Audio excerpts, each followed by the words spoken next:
calf when you lost the calf?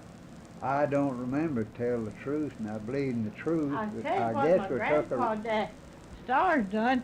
He got a corn cob and wrapped a piece of rag around it and stuck it down the can. All right.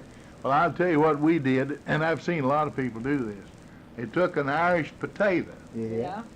and just squeezed it down in there, and that made a cap.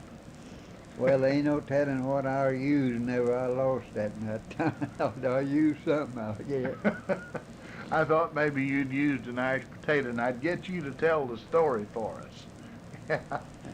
Oh, Well, I don't remember why I used a rag or potato or what. I just don't remember. how did you entertain that family when they were growing up? Did you visit the neighbors? Oh Or? yeah, we went. Always had time to go see the sick, the neighbors, and hitch up to the Surrey. I had a Surrey. Hitch my mules up to the Surrey and go and see them. Stay all night with some of them, and go on Sunday maybe sometimes and visit.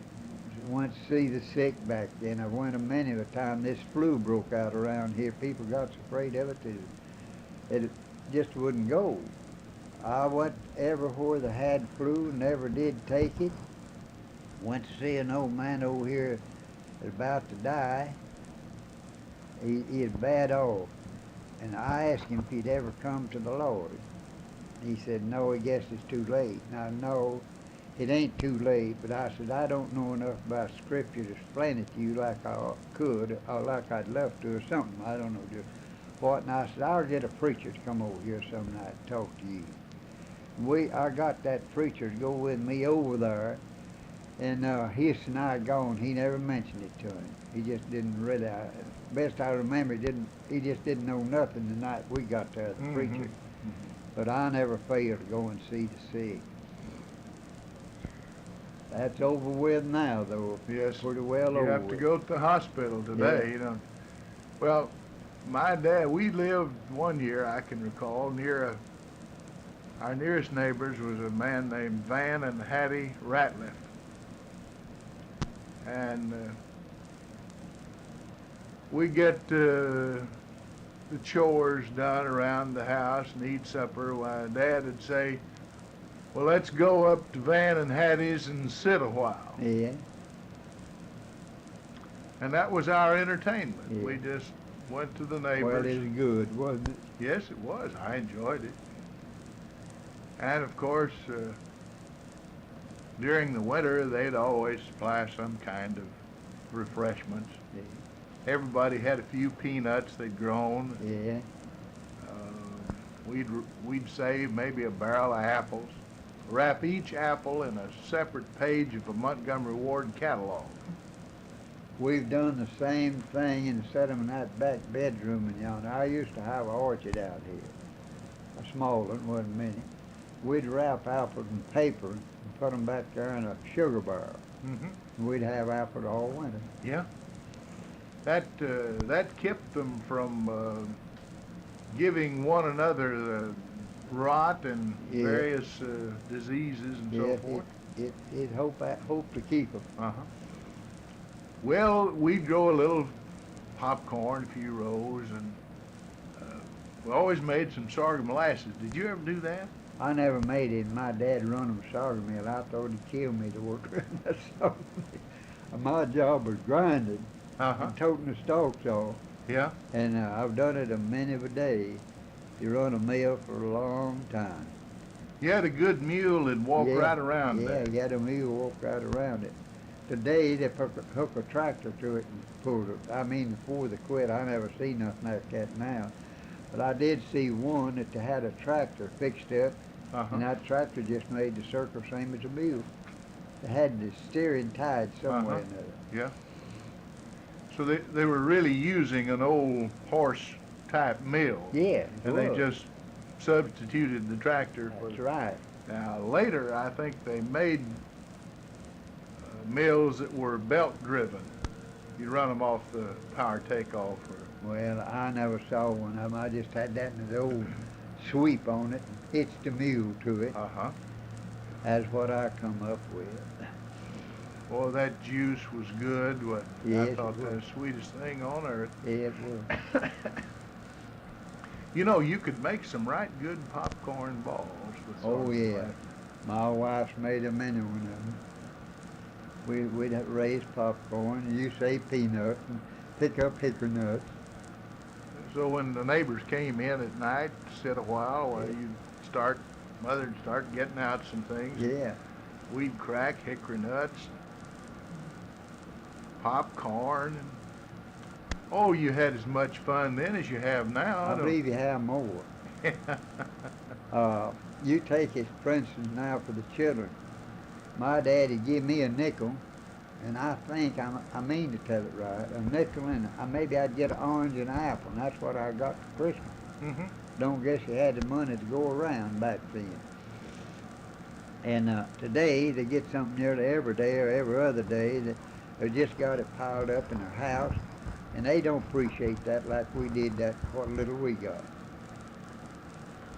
I'll tell this story. We had just about such Christmas as you described, but there was one year, it might have been 33.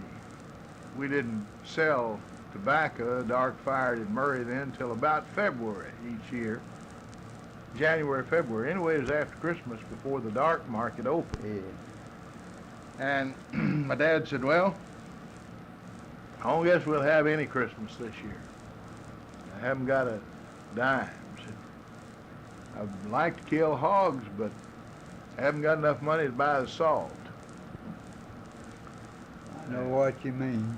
So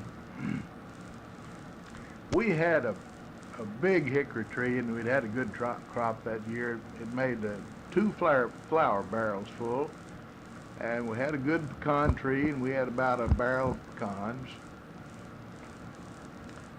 So we gone to Murray, and I saw a sign out there on Jess Wallace's store. It says, we buy and sell anything. So I went and asked Mr. Wallace. I told my dad I was going to do it. He said, well, I wouldn't ask him. He said, you know they wouldn't buy hickory nuts. He said, I sure will. I'll be glad to. Told me how much he'd give a pound. So we sat around the fire at night, shelled hickory nuts and pecans, and I took in a good little batch of them. And so Dad was ashamed to go, but I took them in, and I've always been a salesman, I guess. So, anyway, they brought $3. Pretty good little piece of money. Oh yeah, and I ran all the way back to where the horse and buggy was hitched. So, well, Mother said, well, thank the Lord, said I'm going to take $1 of that and buy you a dollar watch. Do you remember when you could buy, when there were dollar watches? Yeah, I've owned them. This was I believe it might have been a West clock. So you get a choice of a Waterbury or an Ingram or an Ingersoll or several different makes. And then she bought $2 worth of candy and oranges and bananas. And we had the biggest Christmas we ever had. Yeah. Did you ever, I'll ask your wife, did you make any sorghum cakes? Did you ever? Oh, yes, many one of them. You might want to talk a little louder. Yeah, we used to eat molasses cakes. Thought they're the finest things ever was. Yeah. Very good. Made a many one of them. Oh, of course, I guess nearly every boy thought his mother was the best cook in the world, but I always did. Whatever she fixed, I liked. I got one boy. Said I could make the best sweet potato pie. He loved them better than he did mayonnaise. He said I could make a better sweet potato pie than Nanny could. That was a high compliment indeed. Boy, he talks about that every time we're together. I too remember sweet potato pies, and they were good. I wish I had one my mother had made right now. But of course, that's wishful thinking. Did you make any trips to amount to anything besides to Purdue? Did you ever ride the train out of Benton? Oh yeah, I rode the train out. And I went to Detroit several different times. My daughter was got in bad health at the time. My wife would go stay 2 weeks and one time stayed a month. And me and the boys made out the best we could. And of course that ain't been too long ago, not as far back as we've been a-talking. Uh-huh. But we finally went to California once. And, Did you fly out there? no, my son-in-law took me and his family Uh-huh. to California. That's a long drive, Oh, it isn't was it? about 4 days, I believe. Uh-huh. And then we went to Smoky Mountains. Me and her did, just for ourselves. And we went to Hot Spring, Arkansas, and went to Big Spring, Missouri, and Mm-hmm. such as that. And I run that fruit stand at Benton. I told her one time, let's close up. A war out here. Let's close up. There wasn't no peaches here. Mm-hmm. And the feller told me, he said, we can buy all kind of peaches. I said, where? And he said, up in Indiana.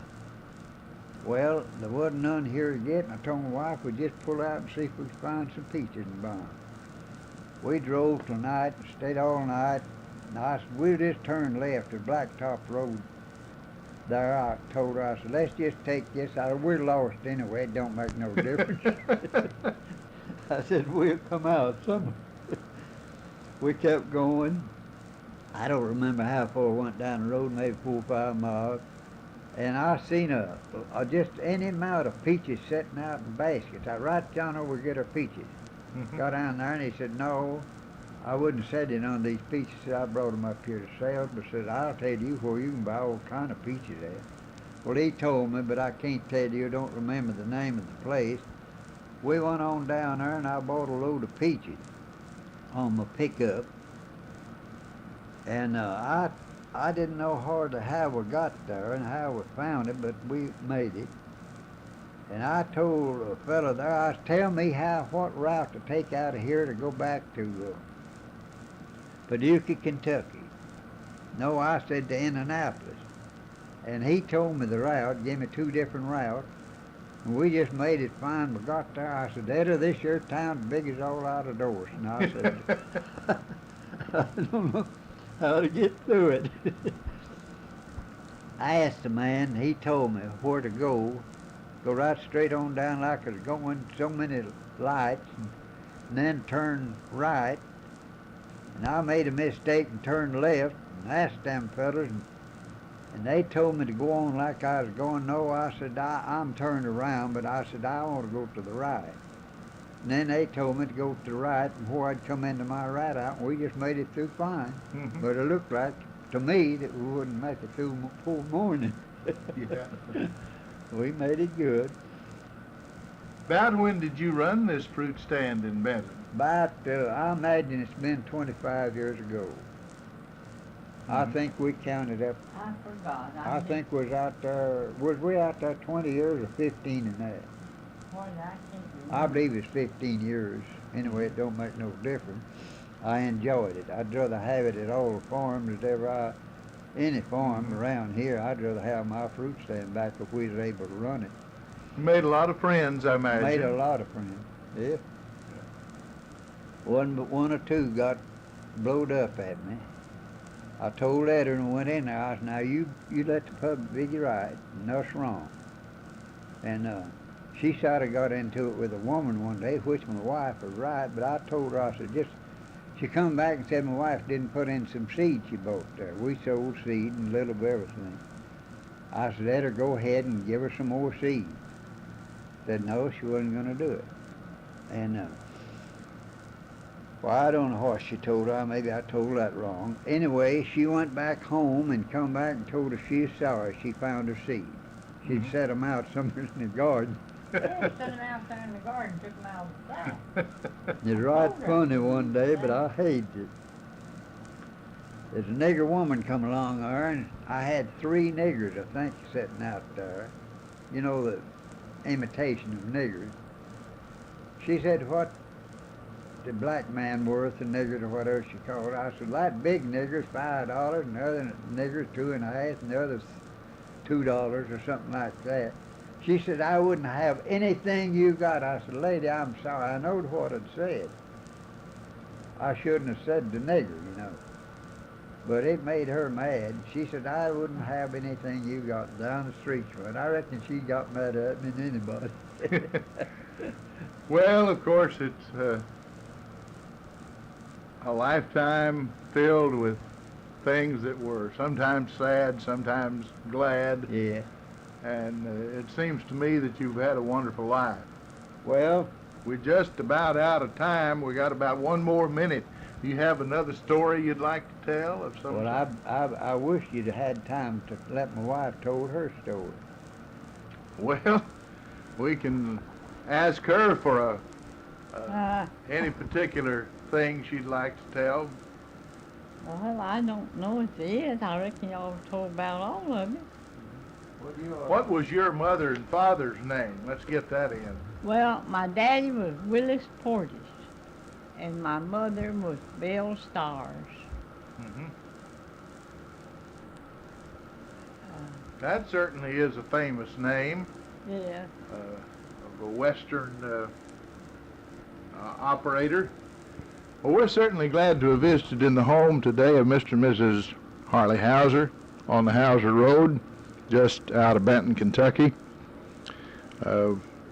The oral history broadcast now returns you to our studio in Benton.